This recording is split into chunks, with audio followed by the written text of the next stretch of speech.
What's up? Hello, soul family. I love you all. I hope everyone's having a wonderful day today. Today, I'm going to discuss a little topic taking in the difference in knowing the path and walking the path. There's actually a little nickname that we have for this within the magical community, and it's called an armchair magician. And you know, it's such a shame. It's such a shame that there are actually people out there that take the time to study and to gain all this occulted knowledge and all the things that's been hidden from us, and understanding and tapping into the fact that, or not tapping in, but just understanding the fact of our divinity, but never doing anything about it. So if you're actually studying magic and not practicing it, man, you are losing out so much. Magic has completely transformed my life. I was seeking a spiritual connection for so many years, and religions just didn't do it for me. None of the Judeo-Christian religions, even some of the Eastern traditions like Buddhism and Hinduism. I tried a little bit of everything and studied a little bit of everything. But really, when I started practicing magic, my entire life shifted. My entire life changed. I manifested my soul tribe. I freed myself from multiple severe addictions that were complicating my life in so many ways. And I've been able to remove all these addictions from my life and to build myself up into my greatest version. And I really think it's very important for people not to just study magic. You need to be practicing. If you're studying all this stuff, but then you don't meditate, you don't do any rituals, you're not actually tapping into these spiritual energies, because you have to tap into a different state of consciousness to fully incorporate and manifest these energies into your life. I feel like Kundalini is probably the most important thing that we could actually be tapping into. And whenever you're performing ceremonial magic, you're tapping into these central energies. Although the middle pillar ritual only taps into 5 energy centers, and we have the main 7 running up the spine, but you're still tapping into these energies. And when I had my first Kundalini awakening, it was actually scary. I was attempting to do it, and I'd been working with the Kundalini for a while, working on the chakras. I'm actually a Reiki master, so I've done a ton of energy work on myself and on others. But when I awakened the Kundalini within me, it was one of the scariest experiences, but it was so beautiful. So, I'm doing this meditation and doing the chants for each of the words that you have for each chakra. Lam, Vam, Yam. I can't remember which order they're in. Then you get up to the third eye, and it's Om, and then silence is in the crown. But I'm doing this ritual, and literally my whole body starts piss pouring sweat. I start actually shaking. My breathing started getting all out of whack, and I was just like, what is going on? I was freaking out, man. It scared me because it literally felt like I was going through some of the worst heroin withdrawals of your life. Like, literally, it was extremely scary. But we need to be actually walking this path. That's kind of like when you're studying this stuff or whatever and claim to be an occultist, and then you're not actually practicing. That's like what do you call it?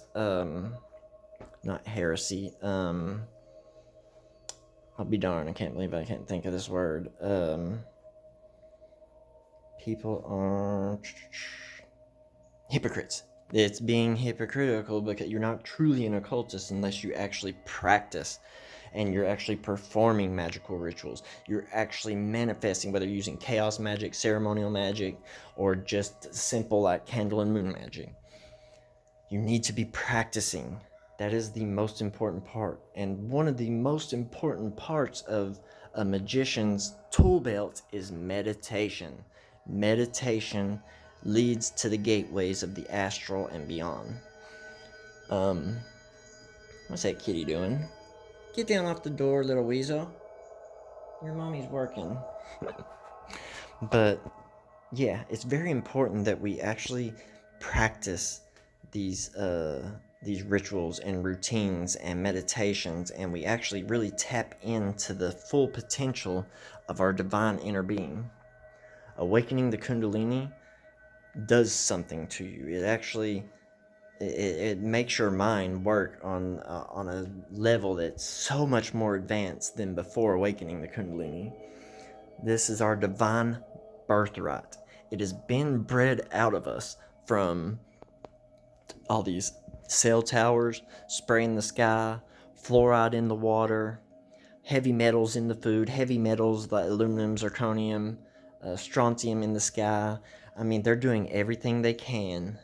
And all the MK Ultra mind control brainwashing that they do, including NASA, where the Nazis originally came in Operation Paperclip, they've done everything in their power to suppress our divinity, because when we are walking within our divinity, nothing can touch us, nothing can harm us. When we're not walking in our divinity, we're so easily controlled, so easily brainwashed, and so easily emotionally swayed by all the drama and BS that's going on in the world.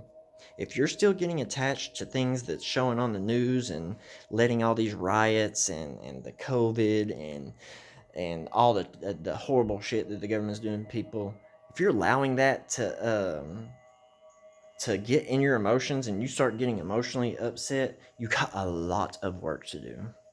You should not be letting something outside of yourself that is out of your control affect your energy. That is bleeding your energy out like a water faucet, or like a waterfall, really.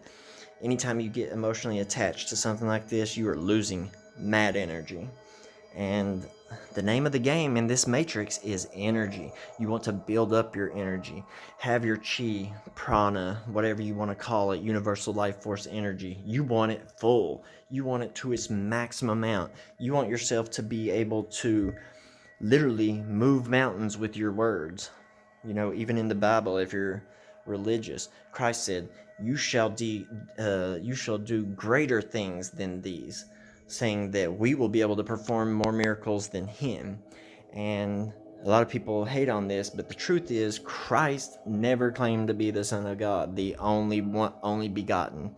Matter of fact, the Pharisees or some people were actually asking him, oh, so you say you're God? And he comes back with a killer phrase, which actually comes from Psalms and King David. He says, does it not state in your law that ye are gods, children of the Most High? And that verse in Psalms says something along the lines of that ye are gods, children of the Most High, but ye shall die like men. And something else, I can't remember the exact words. Basically what it's saying is, for ignorance, you die like a regular, normal man, human being. Once you come into your true divinity and you understand that we are just like Christ, the Christ energy resides within us, within the sacred secretion and the Kundalini energy. And he made sure to let everyone know. And Christ did not get killed by God to sacrifice people's lives. Christ got murdered by the Jews because he was spilling too much truth. He was connecting people, and I'm not saying this to be like racist or anything. I love Jewish people. Matter of fact, I love the Jewish belief systems and stuff, with the fact that they don't believe in hell or the devil and stuff. But it was the Jewish people, whenever, was it Pontius Pilate or whatever, was actually wanting, he said, the king said he did not want to murder Jesus, and asked the people, and the people were chanting, which these are the Jews that were actually chanting. So this is definitely no like racist thing. Like I said, it's just the truth. The Bible even says it. I mean, if that's what you believe in the Bible, then that's what it says. Tap into your divinity, walk the path, don't know the path only, knowing and knowledge is only so powerful. As a matter of fact, the imagination is thousands of times more powerful than knowledge. But when you marry the two, knowledge and imagination, that's where your true power shines. Just make sure that you're not just one of these armchair magicians that are basically knowing divinity but never experiencing divinity. I love you all. Hope everyone has a wonderful day. I'll talk to you guys later. Peace.